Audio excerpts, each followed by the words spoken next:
What's going on, guys? My name is Wade with TechDaily, and in this video, we're going to be comparing the new Samsung Galaxy A21 to the equally as new Samsung Galaxy A21s. If you're confused by the phones, that's okay. I'm pretty confused myself, honestly. While an S phone in Samsung's A series lineup usually denotes a mid-cycle update to an already existing device, this time around, Samsung just decided to launch the A21 and A21s at basically the same time. The A21s actually even launched a few weeks before the A21, which is just really bizarre. But weird release schedule aside, we have both of these phones here now, and if you're in the market for a new budget device, there's certainly a lot to consider with these two new phones. Given the crazy popularity of last year's A20, both here in the US and around the world, I anticipate a lot of folks are going to be interested in these A21s as an upgrade, and I'm sure a ton of people who don't have an A-series phone at all yet might also look into these as well. My goal with this video is to just kind of go over all the similarities, the important differences, and everything else you need to know about these two phones, and hopefully by the end you can decide if either one of them is right for you. So enough talking, let's just go ahead and jump right into it and see what these phones have to offer. First things first, I want to talk about pricing and availability, since there's already a few important differences. With the A21, this phone is getting a wide US release right now, with major carriers like Sprint, Verizon, and T-Mobile all selling it already, and prepaid carriers like Metro, Cricket, and Boost likely jumping on board sometime soon as well. The regular A21 retails for around $250, though the carriers have already discounted it down to $199, and you may see even better deals than that as we head further into 2020. The regular A21 is probably the phone that a vast majority of US buyers will see in store and be familiar with. The A21s is more of an international device. It's available in countries around the world, and you can also purchase an unlocked variant for use here in the US on places like Amazon for as low as $220 right now. Those of you outside the US will likely be more familiar with this A21s, but to be honest, I wouldn't be surprised to see this phone hit US carriers too sometime later this year. Either way you want to go though, both of these phones do fall into that $200 range. You might be paying $25 to $50 more on either side, depending on when and where you buy them from, but they're a lot closer in price than you might think. And because of that, and because, well, spoiler alert, the A21s is the better phone, I might lean more towards the A21s right away. If you guys are interested in doing some comparison shopping of your own, or maybe want to buy one of these devices for yourself, I'll leave some links down below in the video description to where you can get these phones at their cheapest current prices. So be sure to check down there so you don't miss out on any good deals. Physically, the A21 and A21s are close, and at a glance,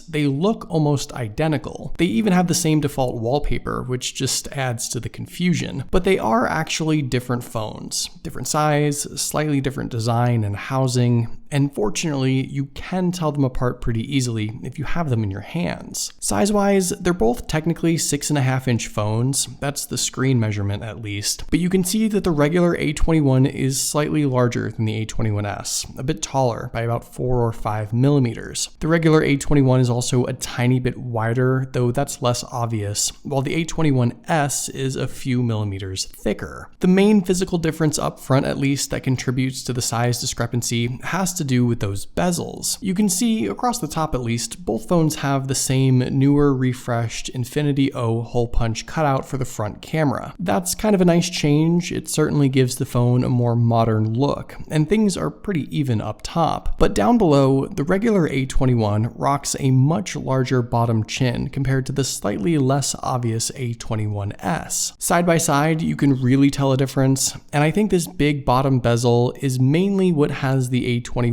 being the taller device. In the hand though, both of these phones feel big, and that's simply because they are. They're the largest A-series phones by sheer housing and body size, and one-handed use is tough even for someone like me. It's quite the stretch to reach all the sides and corners, and I'd say that a phone this size isn't necessarily the right fit for everyone, but on the other hand, getting a big huge display like this is pretty nice considering the $200 price point. Around back, back, the differences are a little more obvious, though in the end, the build and materials on both phones are actually the same. The regular A21 comes in just one color option right now, black, while the A21s has a few colors to choose from with a shiny, shimmering rainbow effect added in. But both phones are constructed of plastic that's designed to just sort of imitate the look of glass. They're still both budget phones after all, so you get budget materials, and really the only thing you have to decide with this is if you like the fun flashy colors or if you're okay with keeping things simple. Taking a look around at everything else, on the left side, both phones have the SIM and SD card tray. On the right, you'll see the volume and power buttons, though the design is a little different there. And down below, both phones have the same headphone jack, USB-C charging port, and single speaker, but for whatever reason, the placement is just flip-flopped with the speaker and headphone jacks. Taking another look at the back, you'll see that while both phones have a quad lens camera setup, the design is very different. The specs and hardware are different too, and I'll go more in depth with that in just a bit. But next to the cameras, you'll see both phones also have a rear-mounted fingerprint sensor, and taking a closer look, you can see the A21 has a more rounded sensor and frame, while the A21s is sort of rectangular, but the placement and function of the fingerprint sensors are identical. The only other difference is in performance. From what I can see, the fingerprint sensor on the A21s is going to wake up and unlock the phone a bit faster than the regular A21. It's not a huge difference, like a fraction of a second, but it is a difference that I wanted to just mention. In addition to the fingerprint sensor, both phones also utilize face unlock as well. Again, the setup and function is the same, but with performance, it's a bit harder to tell which phone has the advantage. Sometimes the A21 gets it first, other times the A21s does, so with face unlock at least, I don't necessarily feel like one phone is any faster than the other. When it comes to the displays, both phones have basically the same hardware here, though there are a few important things to talk about. First off, like I mentioned earlier, both screens are 6.5 inches, with the same 1600 by 720 resolution, and the same 270 pixels per inch packed inside. The regular A21's display is listed as an IPS LCD panel, while the A21s is marketed as a PLS TFT screen, and that's actually just Samsung's own version of LCD. But whether the screen is Samsung's own or something different, the side-by-side comparisons show that, to me at least, everything looks identical. The color, clarity, and detail are the same, and neither phone has any sort of advantage when it comes to the viewing experience. The problem here is just the fact that last year's A20 had an AMOLED display, a really beautiful, super colorful, high-quality panel with deep blacks and an impressive look for a phone at this price point. This year, Samsung just basically went backwards, offering LCD screens on both the A21 and A21s.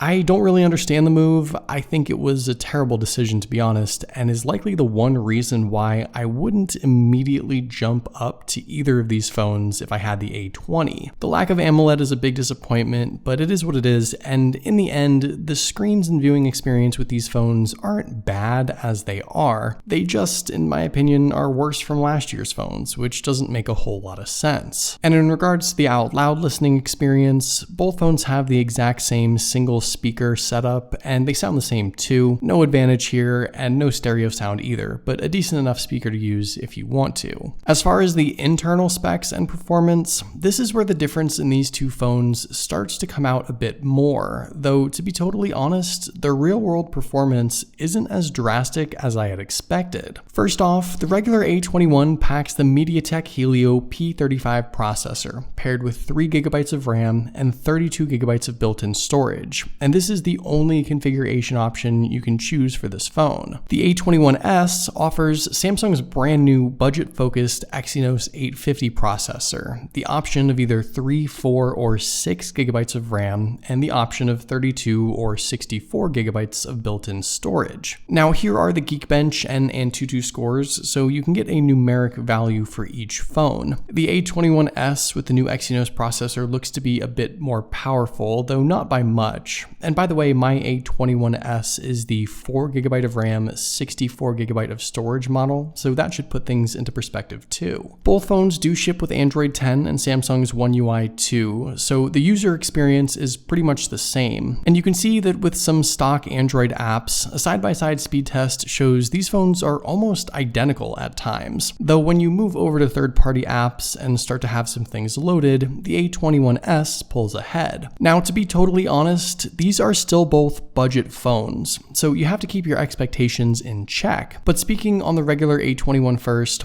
I don't think there's anything necessarily wrong with performance here, nothing that warrants an obvious or an immediate upgrade to the A21s yet. The real advantage with the A21s, I think, is just having the option to get more RAM and more built-in storage if you want to pay a little extra. And as you start to push the phones a bit harder, especially with gaming, the extra RAM seems to make a difference in load times. With the A21's MediaTek processor, I don't have any complaints. A number of MediaTek chips launched this year in different phones, and they've performed quite well in my experience, so don't immediately dismiss them yet if you haven't tried them. At the same time, it seems to be that Samsung brought a decent processor in their Exynos 850, and it looks to be better than the P35, as it should be. Really, I think it's going to come down to how hard you want to push these phones and what kind of money you want to invest. You can spend a bit more money and get a higher spec A21s if you want to in order to make a more worthwhile investment, but maybe jumping up to the A31 would be a better move at that point. Realistically,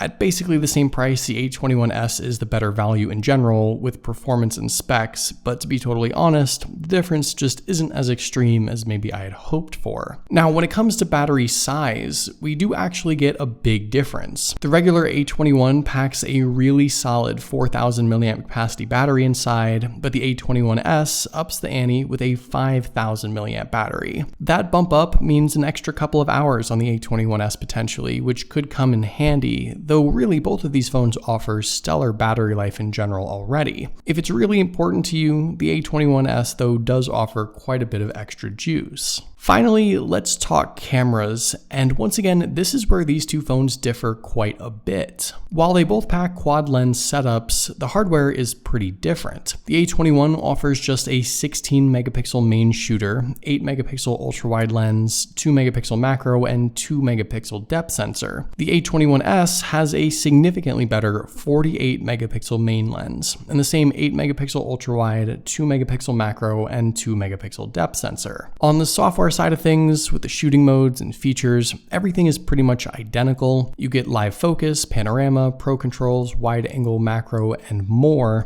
The main difference really is just in the A21s's ability to utilize the full 48 megapixels of the main lens. With this, on the A21s, you can capture much more detail in the shot, provided that you actually enable this in the camera app, which I know not a lot of people do. But if you do buy the A21s with its 48 megapixel camera option, you should shoot at that higher megapixel option since that's what you're paying for anyway. Besides that, most of the other settings and functions are going to be the same, including 1080p video. Up front, the differences are a bit less obvious. The A21 has a 13 megapixel f2.0 aperture selfie camera, while the A21s is a 13 megapixel f2.2 aperture lens. In practice, the selfies produced by these phones are pretty similar. The big things I just noticed really are just in portrait shots. The regular A21 over-softens skin tones with a crazy beauty filter, while the A21s, even though it is still softening things quite a bit too, is less obvious. And in regular selfies, while the A21 is a bit pinkish in its skin tones and the A21s more natural, the detail is the same and the shots look good. Both phones take solid selfies, and I don't really have any complaints. So here are my final thoughts. A few weeks ago, before these phones came out, I thought for sure the A21s would be the easy and obvious pick, but now that I have them both here, I'm not so sure. There's nothing really wrong with the A21 as it is. It's a decent budget phone that's going to be widely available for everyone. The A21s is an upgrade when it comes to the internal specs and performance, the battery size, size and camera potential, but it's not a huge upgrade. It doesn't bring anything drastic or really all that worthwhile, which is kind of a shame. And neither phones have an AMOLED screen, which is probably my biggest gripe. If you want to spend a little extra, the A21s is the better choice, obviously, but don't feel like you're missing out on anything by going with the A21. You really aren't, and to be honest, I might even consider last year's A20 at this point, or a different phone altogether, if AMOLED screens are as important to you as they are to me.